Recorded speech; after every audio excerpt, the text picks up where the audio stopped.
Visiting a cemetery, any cemetery, can be like stepping into the pages of a history book containing fascinating information about individuals, about the community, the region, and the whole country. Riverdale, Porterdale, and East Porterdale cemeteries in Columbus are just such spaces, welcoming you to step in and experience the wide range of people and events that shaped our present world. When several local folks first gathered to begin thinking about forming the Riverdale Porterdale Cemetery Foundation, ideas for improvements flowed like our nearby river. Putting those ideas and hopes into action, of course, is another matter entirely. But one of our members kept us from getting discouraged with this thoughtful advice from her grandmother many years ago. Aim for the moon, even if you fall short, you are up there among the stars. So with Aim for the Moon as inspiration, we compiled a list of hopes and dreams, and working with the City of Columbus, which of course owns these properties, this mission statement was developed. To sustain and enhance the beauty and dignity of the century-old Riverdale, Porterdale, and East Porterdale cemeteries. To emphasize the shared heritage of the region while embracing the cultural and ethnic diversity of the families represented. And to promote educational efforts highlighting the historical significance of those buried here. As you know, Columbus was established by an 1827 act of the Georgia legislature and was intentionally located at the Indian trading area known as Coweta Falls. Surveys produced a grid pattern extending across 1,200 acres with lots of various sizes for residential and commercial endeavors, and spaces for cemeteries. Racial divisions of that era meant that black settlers and white settlers would be buried in separate areas, and earlier maps of the frontier town show City Cemetery, later renamed Linwood, as one of those areas, and two areas designated for colored burials, one of which was later named Porterdale. The earliest marked grave surveyed so far in Porterdale is dated 1836, but the area was undoubtedly used for earlier burials which were not recorded or marked, or those markings have disappeared over time. Documents from the mid-1800s indicate that a sexton was instructed to keep records of burials, but interments recorded for Porterdale began in 1871. Riverdale Cemetery was opened in 1890, and its brick building near the entrance was erected in 1915. This structure originally included a chapel and housing for the city sexton, with a bell tower atop the arched passageway for funeral processions. Detailed records have been kept here. In addition to family plots, several special sections have been set aside through the years.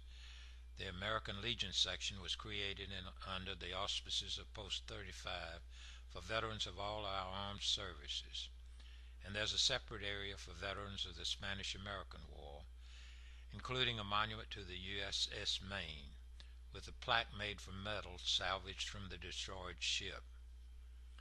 Another area is dedicated to the Confederate States of America.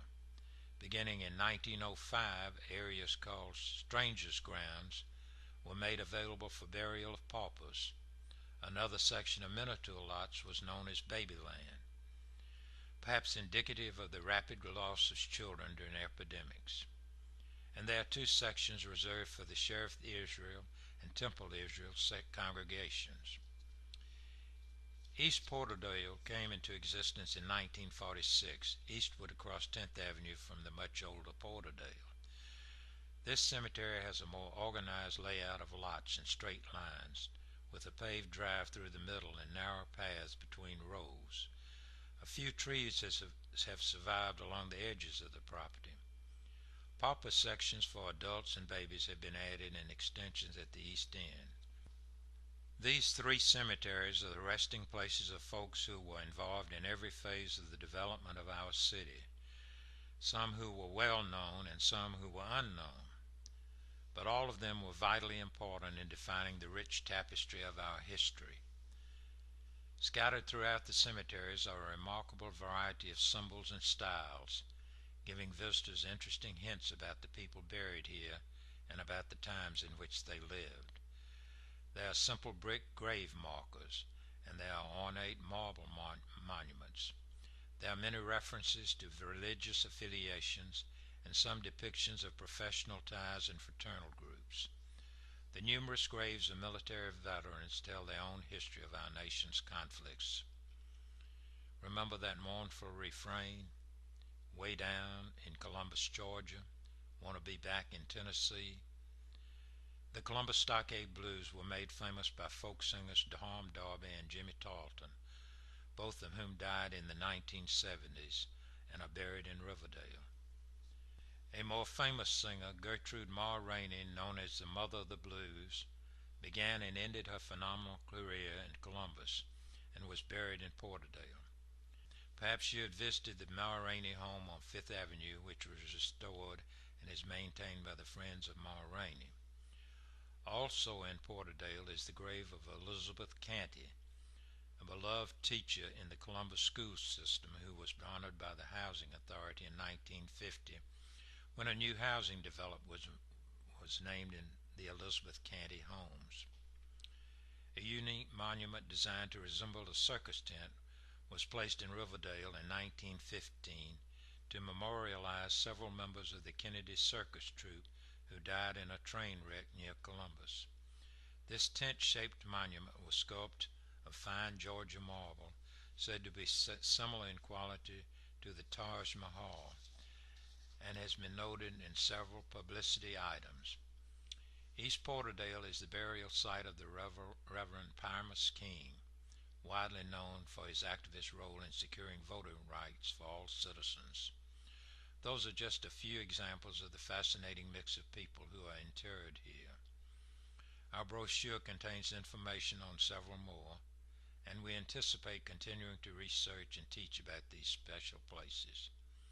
So, Aim for the Moon encompasses hopes and plans for preserving and improving these cemeteries, as well as researching details and educating local citizens and tourists about the wealth of interesting history within these properties.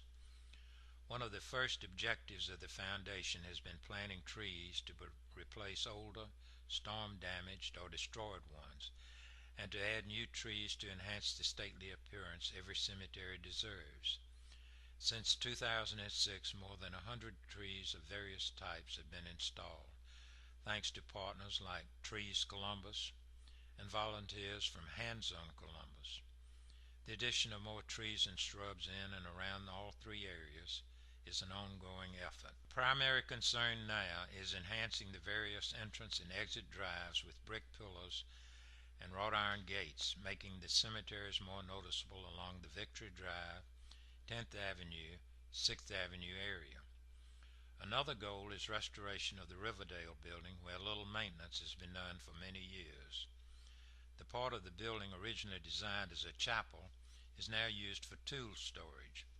Renovation of this area could provide space for small gatherings as well as for display of artifacts relating to people buried on these grounds. There's also hope for providing basic research tools for visitors who are interested in family research or who want to locate particular graves.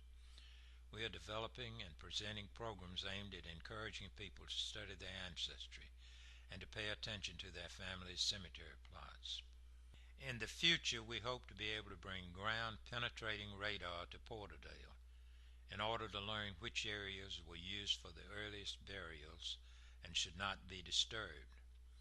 This knowledge will enable us to create walking trails with descriptive signposts and to continue to add trees and shrubs without disturbing interment areas. It's been said that cemeteries convey information not only about the dead, but also about the living. We hope you will join us in preserving this special heritage of our community by visiting and supporting Porterdale, East Porterdale, and Riverdale cemeteries.